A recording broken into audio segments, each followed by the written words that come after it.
വളരെ വയോധികനായ മനുഷ്യൻ സമ്പന്നനായ തൻ്റെ അയൽക്കാരൻ്റെ അടുത്ത് പോയിട്ട് പറഞ്ഞത്, കുഞ്ഞോ, എൻ്റെ പറമ്പിനോട് ചേർന്ന് കിടക്കുന്നത് നിൻ്റെ സ്ഥലമാണ്.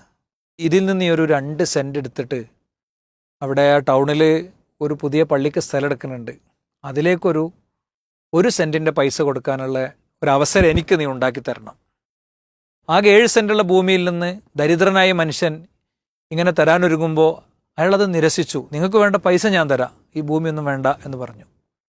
അയാളുടെ ഭാര്യ വളരെ നിറക്കണ്ണുകളോടുകൂടി അയാളോട് ചോദിച്ചു, നമ്മളുടെ അടുത്ത് എത്രങ്ങാനും പൈസ ഉണ്ട്, നമുക്കിങ്ങനെ ചിന്തിക്കാൻ കഴിഞ്ഞിട്ടില്ലല്ലോ എന്ന്.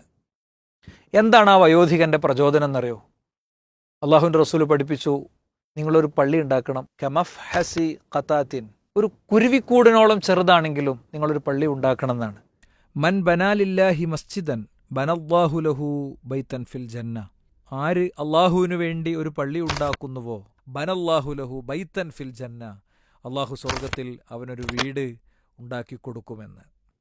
പള്ളിയുടെ നിർമ്മാണം, അതിൻ്റെ പരിപാലനം, ഇതൊക്കെ വളരെ മഹത്തരമായൊരു കാര്യമാണ്.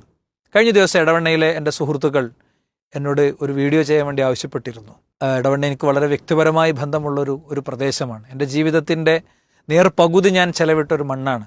വളരെ ആളുകൾ തിങ്ങി നിറഞ്ഞ് ജീവിക്കുന്ന വളരെ റെസിഡൻഷ്യൽ ഏരിയയിൽ ഒരു പള്ളി ഇങ്ങനെ പൊങ്ങി വരികയാണ്.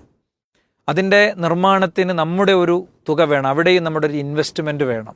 പള്ളിക്കുപരി അവിടെ ഒരുപാട് സംരംഭങ്ങളുണ്ട്. ചെറിയ കുട്ടികൾക്കുള്ള ഖുർആൻ പഠന സംരംഭങ്ങൾ മുതൽ മുതിർന്നവർക്കുള്ള ഖുർആൻ പഠന സംരംഭങ്ങൾ വരെ ഉൾക്കൊള്ളുന്ന ഒരു ഇടം ഞാൻ കാണുന്നത്, അത് നോക്കി നടത്താനുള്ള സംഘാടകരുടെ നല്ലൊരു നിര അവിടെ ഉണ്ട് എന്നതാണ്.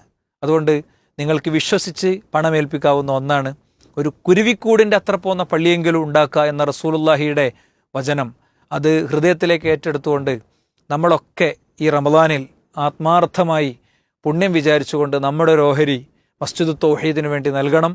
മഹാരഥന്മാരായ മഹാപണ്ഡിതന്മാർ ദൗത്യങ്ങൾ നയിച്ച മണ്ണിൽ ശരിയായ രീതിയിലുള്ള തൗഹീദിൻ്റെ സലഫിയത്തിൻ്റെ മുന്നേറ്റങ്ങൾക്കുള്ള ഒരു ഇടമാണ് അവർ ഒരുക്കുന്നത്. അത് ഒരിക്കലും അടഞ്ഞു കിടക്കില്ല, അത് ഒരിക്കലും ആളില്ലാതെയാവില്ല എന്ന എൻ്റെ ബോധ്യം കൊണ്ടാണ് ഞാൻ തീർച്ചയായും നിങ്ങളുടെ മുന്നിൽ ഇങ്ങനൊരു അഭ്യർത്ഥന നടത്തുന്നത്. ഈയൊരു സംവിധാനത്തെ നിങ്ങൾക്ക് കഴിയും വിധമൊക്കെ സഹായിക്കാം, നമുക്ക് സഹായിക്കാം, അറിയുന്ന ആളുകൾക്ക് അത് എത്തിച്ചു കൊടുക്കാം. നമ്മൾ കഴിഞ്ഞ റമദാനിൽ പാണ്ടിക്കാട് ഒരു പള്ളിയുമായി ബന്ധപ്പെട്ട കാര്യമൊക്കെ പറഞ്ഞിരുന്നു. പാണ്ടിക്കാട് ആ പള്ളി അൽഹംദുലില്ലാ കഴിഞ്ഞ ദിവസം എനിക്കവിടെ പോയി തറാവീഹ് നിസ്കരിക്കാൻ കഴിഞ്ഞു.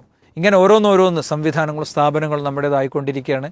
നിങ്ങളുടെ എല്ലാവരുടെയും ഒരു സഹകരണം പ്രതീക്ഷിക്കുകയാണ്. അസ്സലാമു അലൈക്കും വറഹ്മത്തുള്ളാഹി വബറകാതുഹു.